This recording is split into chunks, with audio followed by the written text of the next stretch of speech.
পোড়াস না, ভাষার অঙ্গ তোরা ভাসাস না, মাটির অঙ্গ মাটিতে সমাধিও করিস না, যদি প্রাণ যায় তবে এ দেহ তোরা তমাল ডালে বেঁধে রাখিবি। এ দেহ যদি তোরা ওই তমাল ডালে বেঁধে রাখিবি। আমি তো জানি এখন তোরা কি বলবি। কেন রে, তমাল ডালে যদি কারোর মৃতদেহকে বেঁধে রাখা যায়, বৃন্দাবনে কত কাক কোকিল আছে জানিস? সেই সমগ্র কাক কোকিল তোকে আস্ত রাখবে না। রাধে, তোর এই দেহটাকে পুড়ে পুড়ে পুড়ে পুড়ে খেয়ে নেবে। আর যদি পুড়ে পুড়ে খেয়ে নেয় তাতেও কোনো দুঃখ নেই, তাতে দুঃখ নেই। করে করে যদি খেয়ে নেয়, এই অঙ্গখানা যদি তোকে শেষ করে দেয়, নাশ করে দেয়, কি লাভ হলো? তোমার মৃত্যু বৃন্দাবনে যত কাক কোকিল আছে সবার কাছে আমি যাব,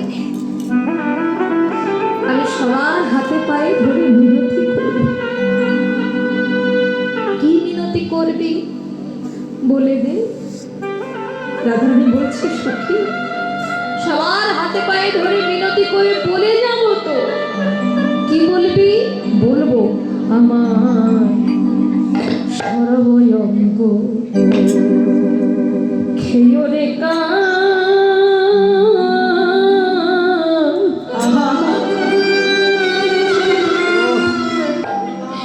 ও কাকনা রাখিও বাকি।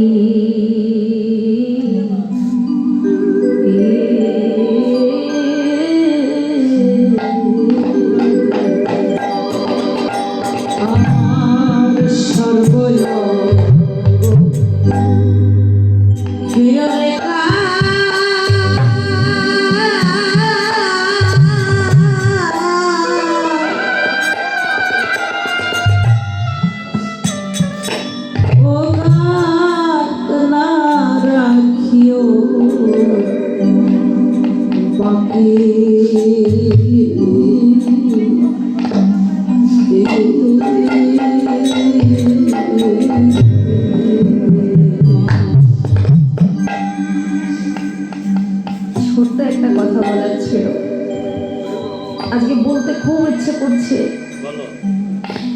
সেই কথাটা হচ্ছে, এই কীর্তনের সঙ্গে আমার জীবনে আমার বাবা মা ভীষণভাবে জড়িয়ে আছে। আর আমার বাবা আমাকে শিশুকাল থেকে এই পয়ারটুকু শুনিয়ে বড় করেছে। আমি অনেক ছোট ছিলাম, অনেক অনেক ছাত্রছাত্রী ছিল না তো, অনেকে আসতো কীর্তন শিখতে, চলে যেত। কাউকে ধরে রাখার মতো ক্ষমতা নেই বাবা। তো তিনিও জানতেন না যে আমি কীর্তন জগতে এইভাবে চলে আসবো। সন্তানদেরকে, আমাদের ভাই বোনদেরকে সবাই একসাথে বসিয়ে বাবা শিক্ষা দিত। ভোরবেলা তুলতো, টেনে টেনে, ঘুম হতো না, খারাপ লাগতো। তো একদিন দেখছি কাউকে কীর্তন শিখতে নিয়ে এসে, তো ছোট ছিল, তো কীর্তন শেখানো হয়ে গেল, মানে অর্ধাঅর্ধি হয়ে গেছে, কীর্তনের প্রোগ্রাম নিয়েছে, ও প্রোগ্রাম করবে না, চলে গেছে, আর আসবেও না বলছে, কথা দিয়েছে কি হবে। তো বসে বসে কাঁদছে আর কীর্তন করছে। আমি একটা স্বভাব দেখেছি আমার বাবার, শিশুকাল থেকেই দুঃখ হলে কাউকে কিছু বলবে না, কারোর সাথে ঝগড়া করবে না, নিরালায় বসেও থাকবে না। বসে বসে বাড়িতে যে হারমোনিয়াম আছে সেটা নিয়ে বসে বসে কীর্তন করবে, গান করবে, আর চোখের জলে ভাসবে, তাতেই থাকবে। তো আমার মা ছিল না ঘরে, মা কোথাও কাজে চলে গেছে। তো আমি দরজার আড়াল থেকে দেখছি আমার বাবা বসে বসে কাঁদছে আর এই গানটা গাইছে। আমার ছোট থেকে একটা অভ্যেস ছিল, কিছু কান দিয়ে শুনলে ওটা তাড়াতাড়ি গাইতে পারি। তো আমি ওই দূর থেকে শুনছিলাম গাইছে, তো বারবার মাথায় এরকম করে তুলে নিয়ে যায়, আবার লুকোই, আবার তুলে নিয়ে যায়, আবার লুকোই। তো ওখান থেকে কাঁদতে কাঁদতে আমাকে ডাকছে, আয় এখানে। আর আমি আমার বাবার কান্না সইতে পারতাম না।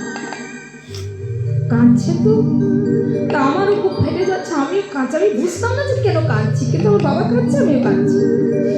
তা আমি কেঁদে কেঁদে আমার গানটা গেয়ে দিয়েছি। তা আমাকে বুকের মধ্যে চোখে ধরে বলছে, তুই অনেক বড় হবি। আমি জানি না আমি বড় হতে পারবো কিনা, কিন্তু একটা বিষয় আমি খুব ভালো করে মানি, যে জগতে যার বাবা মা কৃষ্ণ ভক্ত হয় তার জীবনে অশান্তির কিছু থাকে না। খুব সুখী ছিলাম, এত সুখ গোবিন্দের সহিত বলতে এত সুখ দিয়েছে, পদে পদে সুখ দিয়েছে। এই গত বছরও আমার বাবা সুস্থ ছিল। লাস্ট সিজনের লাস্ট কীর্তনে গিয়েছি সৈয়দপুরে, উত্তরবঙ্গে।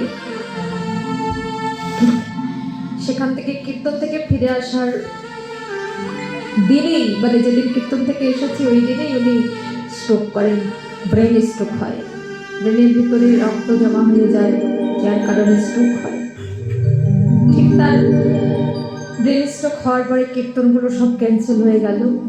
তারপরে ওনাকে সুস্থ করে 9 দিন পর বাড়িতে নিয়ে গেলাম। যাওয়ার পরে আবার কীর্তনে গেলাম, রেখে রেখে যাই। জীবনে কোনোদিন সঙ্গ ছেড়ে আমরা কোথাও যাইনি।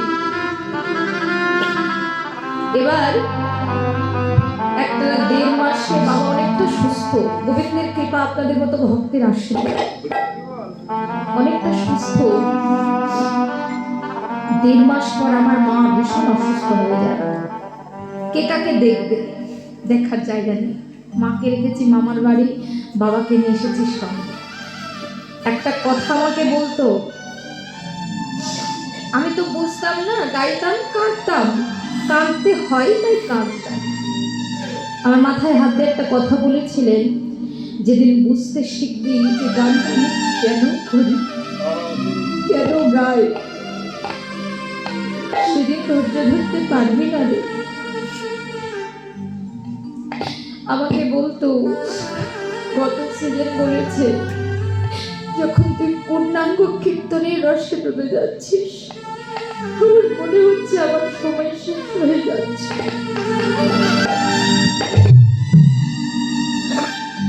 এত শাসন, এত ভালোবাসা সব দিয়ে আজকে আপনাদের মতো ভক্তের চরের ধুলার কাছে।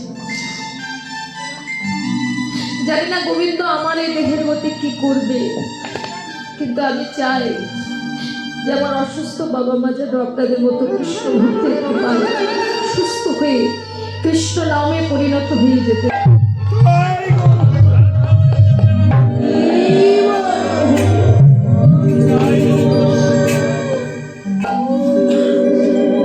দেহের গতি কি হবে আমরা কেউ জানি না, তাই বলে রাধা আমার সর্বঙ্গ খেয়রে কা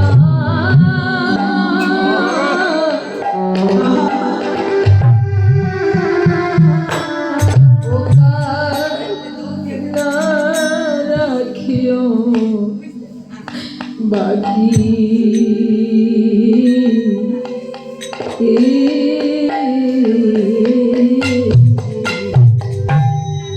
আমার সর্বঙ্গ খেয়রে কা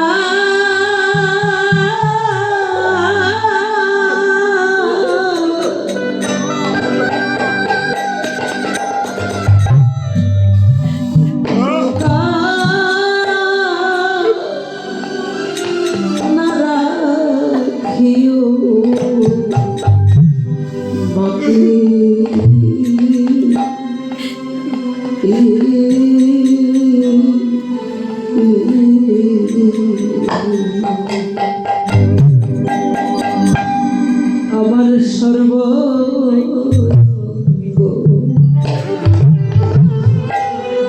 খেয়রে কা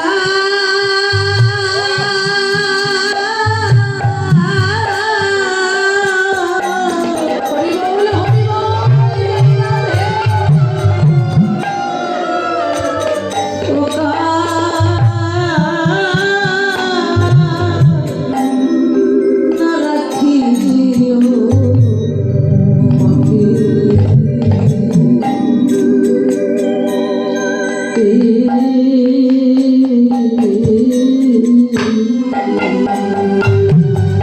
আমার কৃষ্ণ পদ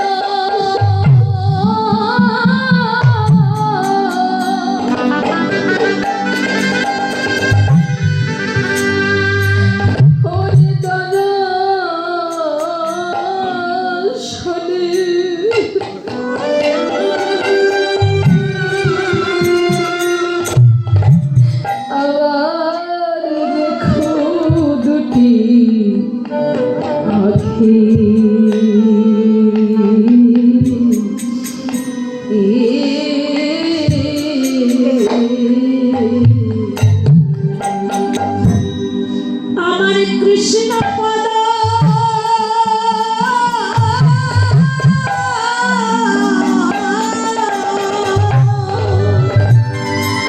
জয় রাধে জয় রাধে আমার কৃষ্ণ পদ দর্শনে রেখো দুটি আখি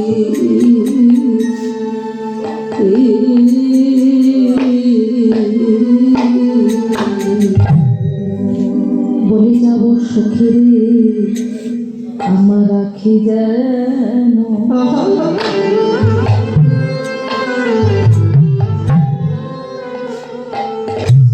আখি যেন হারাইস না রে আমার আখি যেন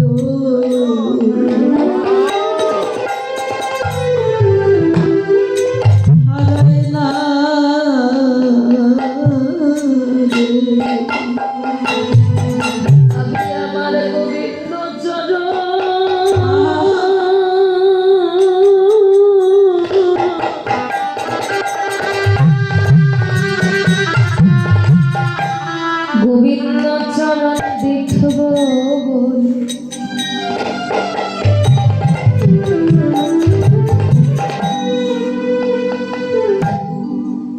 সখীরে আমার আখি যেন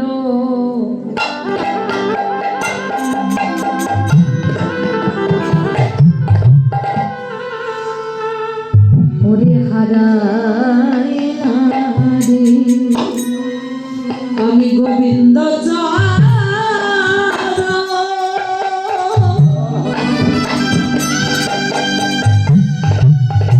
গোবিন্দ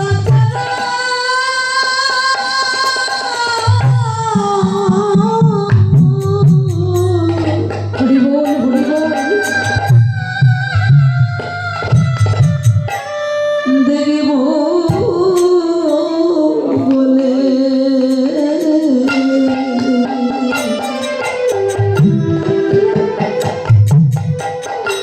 আমার আখি যেন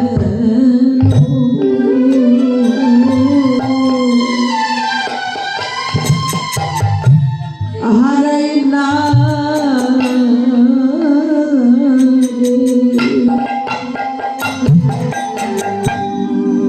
গোবিন্দ চরণ আমি দেখব বলে ওই চরণে আমার সবই গোবিন্দ চরণ দেখিব